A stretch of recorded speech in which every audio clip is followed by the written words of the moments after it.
Nosso assunto agora é a escalada da guerra tarifária entre Estados Unidos e China. Nós vamos conversar com Gustavo Loyola, que é diretor-presidente da Tendências Consultoria, foi presidente do Banco Central. Então, Loyola vai nos ajudar a entender um pouco o que está passando pela cabeça da autoridade monetária nesse momento, com sinais tão trocados. Que dificuldade, viu? Bom dia, muito bem-vindo, um prazer recebê-lo. Bom dia, Nilson. Um grande prazer estar com vocês e com todos que nos assistem.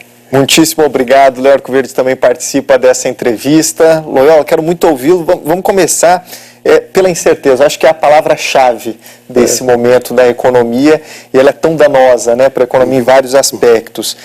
Como fica a credibilidade da política econômica americana para os aliados, para os agentes econômicos, para o mercado financeiro, diante de tantas idas e vindas, né? Qual a avaliação que o senhor faz?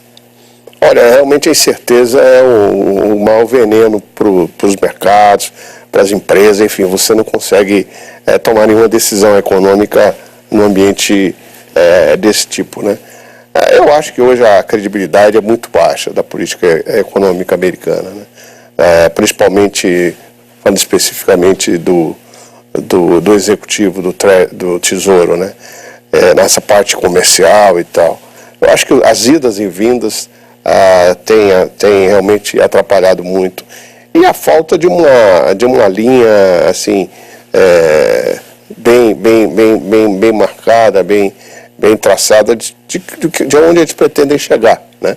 A gente sabe que essa política tarifária é errada, ela é baseada em premissas falsas, é um retrocesso ao século XIX, mas mesmo considerando tudo isso, não há uma justificativa, exceto coisas assim bem genéricas, precisa reindustrializar os Estados Unidos, etc. Coisa que já se tentou no passado e não deu certo, não apenas nos Estados Unidos, mas em vários outros países, né? Tem um histórico que até relativamente recente, de 1930, né, quando foi feita a mesma coisa e o resultado está lá, né? Aquela estagflação, aquela dificuldade. E é importante também salientar a destruição de todo arcabouço que foi construído no pós-guerra, né? O arcabouço de Bretton Woods, a criação dos organismos multilaterais, a tentativa de evitar aqueles conflitos comerciais dos anos 30, né? E tudo isso está sendo destruído assim da noite para o dia, né? E com instituições enfraquecidas, né? Como a Organização Mundial do Comércio, que prejudica ainda mais qualquer tentativa de mediação, né? Exatamente. Essa guerra tarifária. Léo Arcoverde, já que a gente está falando tantas idas e vindas e incerteza, está aqui para lembrar um pouco, bora lá, Léo, desse contexto. Desde 2 de abril, do Dia da Libertação, Nilson, bom dia, doutor Loyola, por estar aqui com a gente, boa semana para todos nós. Bem, o Trump iniciou a guerra tarifária no primeiro dia de governo, né? De lá para cá foram muitos avanços e recuos. Vamos lembrar o que foi anunciado desde que o presidente chamou de Dia da Libertação, como eu falei no início desse mês, 2 de abril, né? Em 2 de abril ele divulgou a tabela do que seriam, na visão dele, Trump, tarifas recíprocas. Muitos países, como o Brasil, foram taxados em 10%. Outros foram punidos com taxas bem maiores, né? Aqui tem o que a gente chamou, que eu brinquei que era cartolina. Outros teve taxas bem maiores, chegou a 50%. Um exemplo foi Lesoto, um país africano pequenininho, um dos mais pobres do mundo e com PIB per capita equivalente a 1/5 do que temos no Brasil. Isso foi uma taxa de 50% de tanta coisa naquele dia que chamou a atenção no mau sentido. Ninguém entendia, foram atrás da fórmula. Passado um tempo, né, no dia 9 de abril, a União Europeia prometeu retaliar, mas em seguida Trump recuou de novo. Reduziu a taxação do bloco de 25% para 10% e adiou por 90 dias a imposição de outras taxas. A guerra entre Estados Unidos e China foi em frente, Trump subiu as taxas para 145%, Xi Jinping, por sua vez, respondeu com 125%.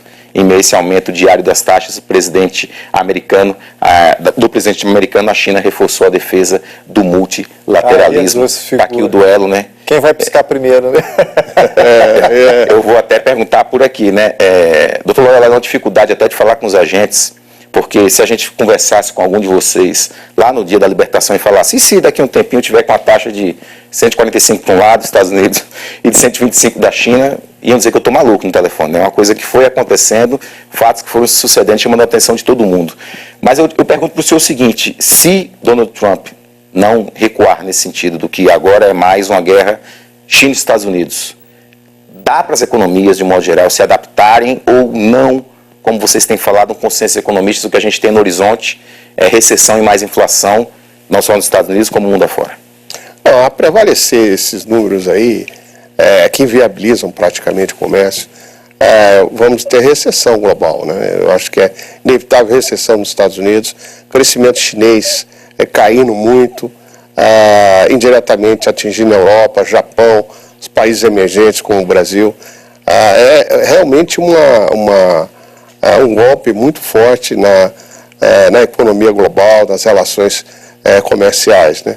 E o mundo se adapta, obviamente, vai se adaptar com um custo muito mais alto ao longo do tempo, mas vai ser um mundo pior, né, do ponto de vista de bem-estar dos consumidores, de previsibilidade, enfim. É um verdadeiro tiro no pé, tanto dos americanos, né, que são, vamos dizer assim, o alvo, né, da proteção, vamos dizer assim, o que o Trump pretende proteger, como para os chineses e outros, como os brasileiros também, que nada tem a ver com essa briga aí, mas que vão sofrer também, né? E o que faz, o senhor que já passou por essa experiência, tomou tantas decisões, a autoridade monetária, né? Porque você tem de um lado o Fed dizendo wait and see, né? Vamos esperar para ver esse negócio para onde vai caminhar, mas é difícil porque os sinais são trocados, né? Como é de costume numa estagflação, né? Você tem a estagnação, que na teoria levaria a juros mais baixos para estimular a economia. Aí tem a inflação do outro lado, que na teoria juros mais altos para conter os preços. O que faz nesse momento o Fed e o que o senhor vislumbra para o Banco Central brasileiro diante de câmbio, diante da nossa inflação? Tem gente dizendo que nem chega a 15% a taxa terminal, né? Qual a avaliação que o senhor faz? O Fed, eu acho que está num dilema pior, né? Porque realmente a economia deve entrar em recessão e a inflação subir. Os juros de longo prazo vão subir, já subiram, e isso já faz uma parte do trabalho do Fed, né? Mas muito provavelmente o Fed não terá condições de reduzir mais os juros, e quem sabe até vai ter em algum momento de subi-los, né? Mas o próprio mercado, a gente viu aí o efeito no mercado de treasuries e tal, né, a queda do preço dos papéis e a elevação dos juros, tudo isso já causa um efeito, porque as taxas de juros de longo prazo são aquelas que, vamos dizer assim, determinam as decisões de investimento, né? E com países como o Brasil, que sofrem de maneira indireta, assim, vamos dizer, vai depender muito do que acontece, por exemplo, com o dólar, né? Se o dólar se deprecia, ou seja, o real se valoriza, isso pode ajudar o Banco Central brasileiro. Por outro lado, tem a questão das commodities, preço das commodities. Tende a cair, né? De cair. Então, assim, a situação do ponto de vista do Brasil é um pouco mais também incerta nesse sentido, olhando o aspecto inflacionário. Olhando o aspecto de crescimento, realmente a tendência é o Brasil crescer menos, né? Talvez não com impacto tão grande quanto nos Estados Unidos, na própria China, mas sofrer um pouco mais com o comércio internacional. Agora, como muitos analistas estão mencionando, há oportunidades para o Brasil também nesse contexto, e há desafios.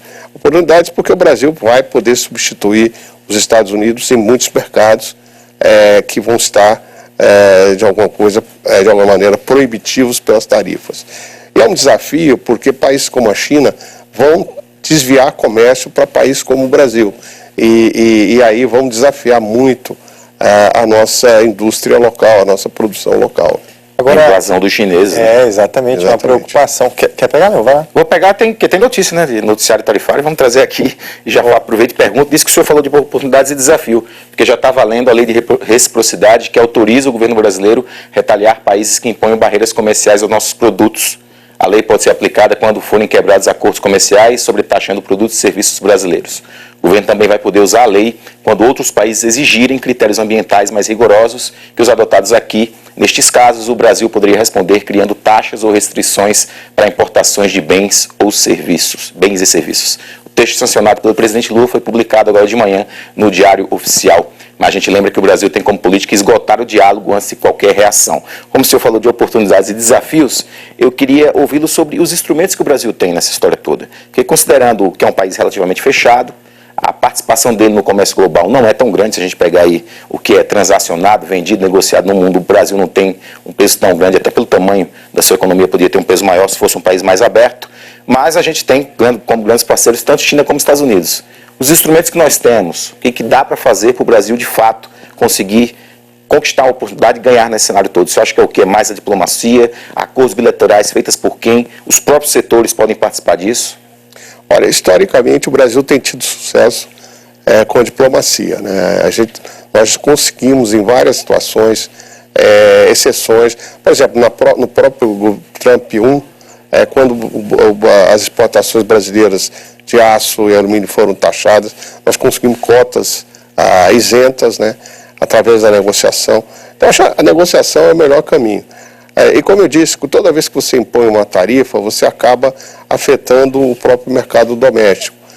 Nós precisamos importar uma série de componentes, de produtos e tal para a nossa indústria, para a economia brasileira e evidentemente, a tarifa só encareceria, dificultaria isso. Mas aquela história, né? Às vezes é melhor você ter uma arma e não usá-la do que tê-la e usá-la, né? Então, assim, é bom ter um instrumento de negociação adicional, mas eu diria que o grande sucesso do Brasil, o possível sucesso, a possibilidade de sucesso vem da diplomacia, né? E como esse mundo tão incerto pega o Brasil, né? Em que momento o Brasil se encontra? É isso que eu queria ouvi-lo também, por causa daquilo que a gente está falando, até da decisão por parte do Copom e do Banco Central, né? A gente teve a divulgação da inflação de março, a gente viu uma pressão ainda sobre alimentos, né? O senhor enxerga algum sinal de desaceleração da nossa economia e dos preços ou não? E o senhor acredita na taxa terminal de 15%? Quer dizer, o Copom ainda sobe mais uma ou duas vezes essa taxa de juros, ou diante desse mundo que pode chegar a uma desaceleração considerável ou não, deve parar antes? Qual a avaliação que o senhor faz? Eu acho que o Banco Central ainda vai subir os juros um pouco mais, talvez chegando a esse patamar de 15%, ou mesmo ultrapassando um pouco mais. Há alguns sinais positivos no horizonte. O próprio dólar pode se acomodar num patamar mais baixo. Os alimentos, né, tem a safra aí, que pode ajudar a queda dos seus preços. Então, assim, isso pode ajudar. A economia está desacelerando também, o que reduz a demanda. Então, alguns sinais que podem ajudar a inflação.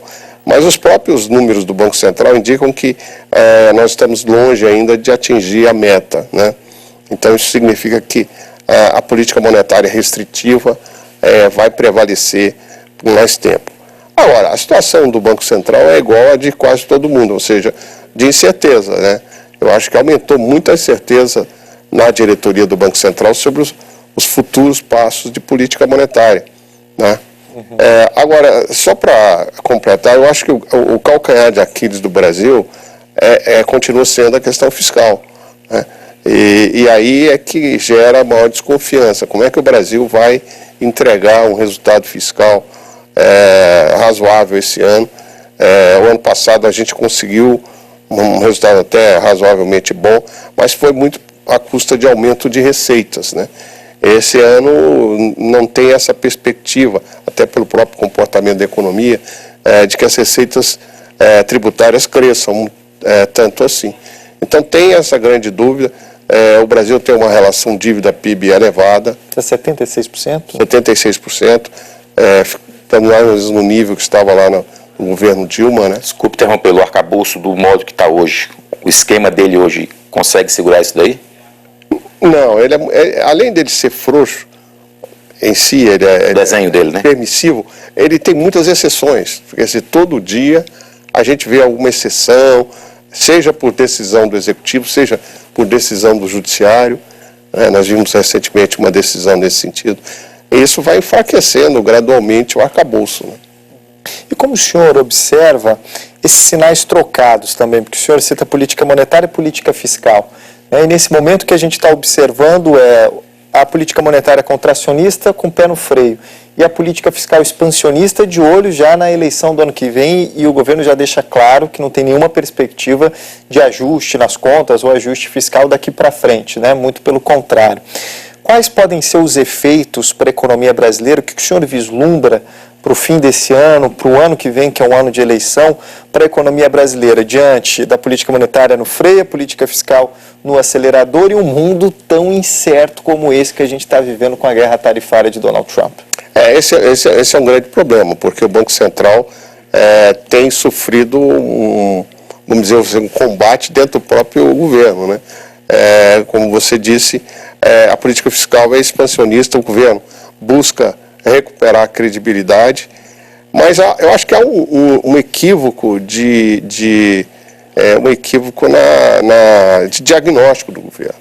As pesquisas mostram claramente que a grande preocupação da população brasileira hoje, ao lado da segurança, é com a inflação, né? É com a inflação, não é com a renda.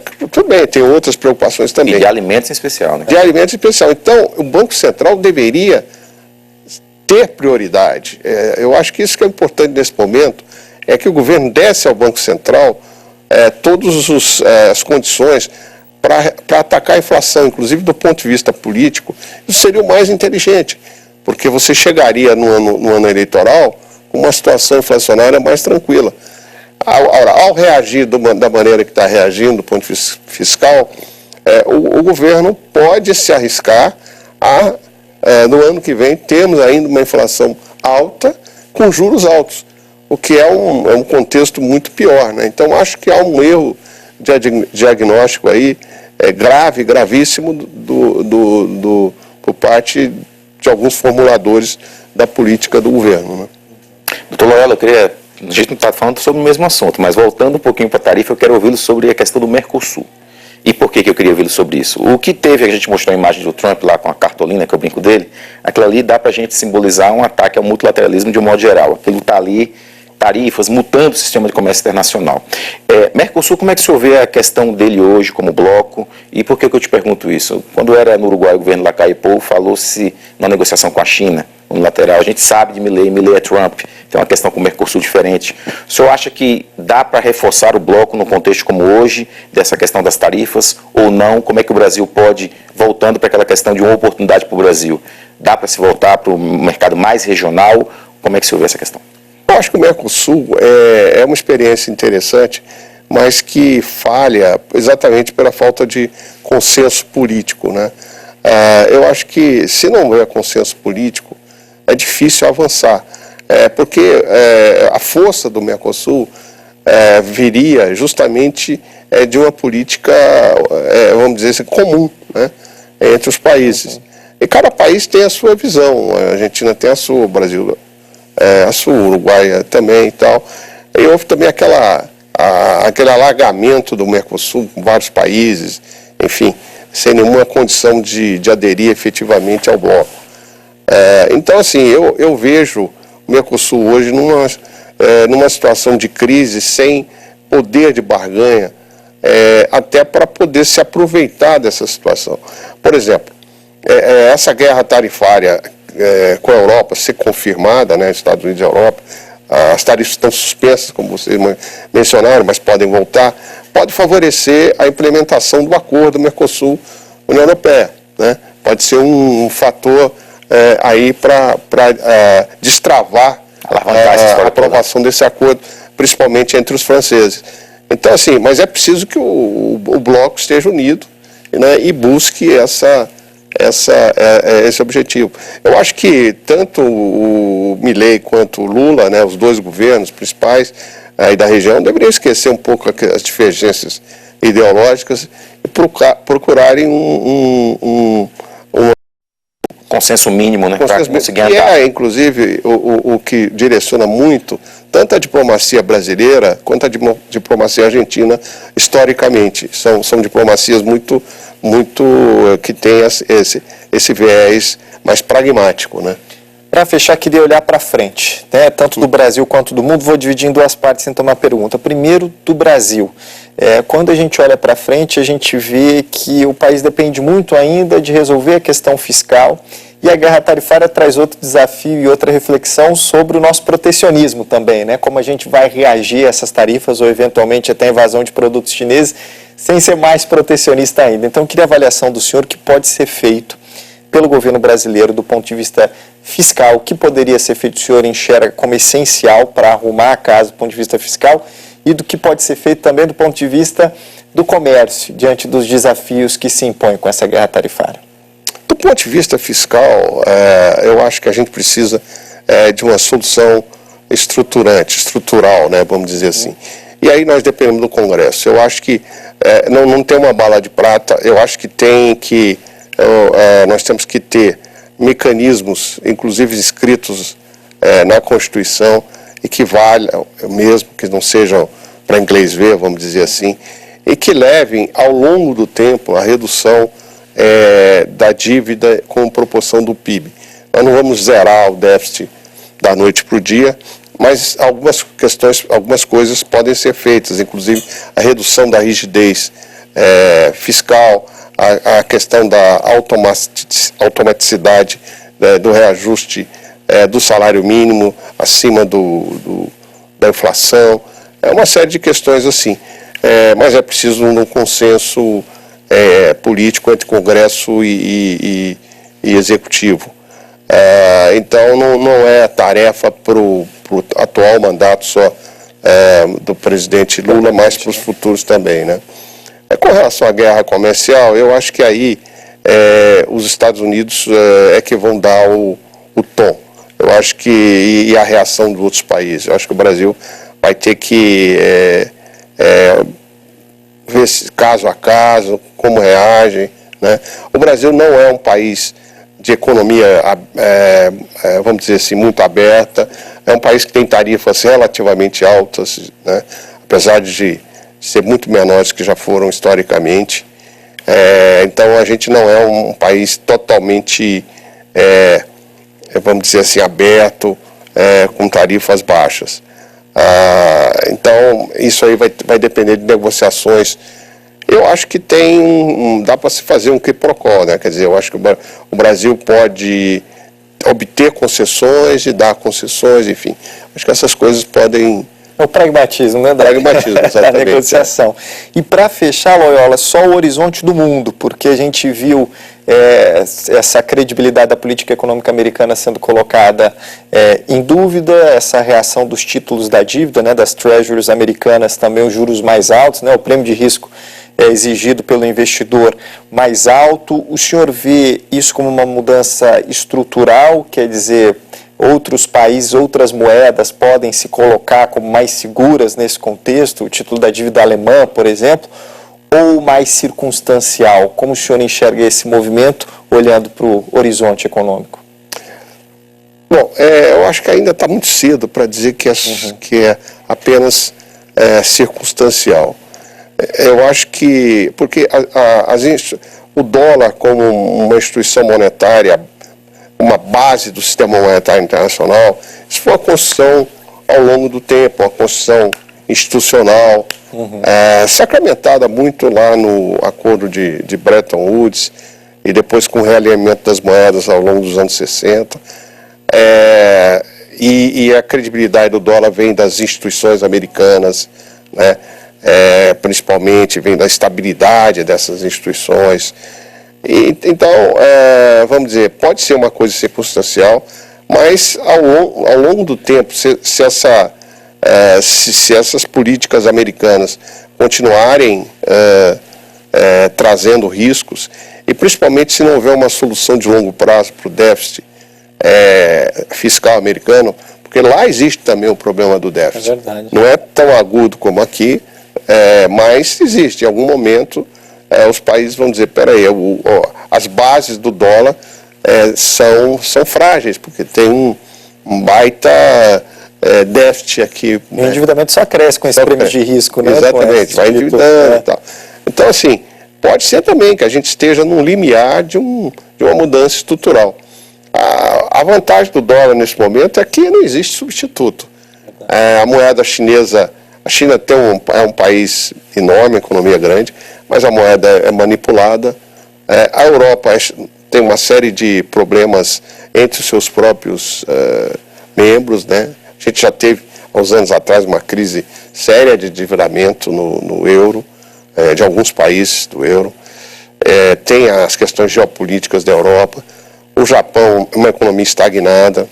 Então, assim, não tem uma moeda substituto. Então, por isso dá vantagens ao dólar por falta de competidores, né? Não tem reserva pronto para entrar em campo. Exatamente, não tem. Título absoluto. É isso. Gustavo Loyola, muitíssimo obrigado pela presença ao vivo aqui no Em Ponto. Um prazer recebê-lo e refletir um pouco, né, sobre o Brasil e o mundo nesse cenário tão imprevisível aí. Muitíssimo obrigado, um ótimo dia, uma ótima semana. Obrigado, eu que agradeço aí a oportunidade. Um abraço, obrigado, Léo, até daqui a pouco. Até, meu amigo. Um abraço.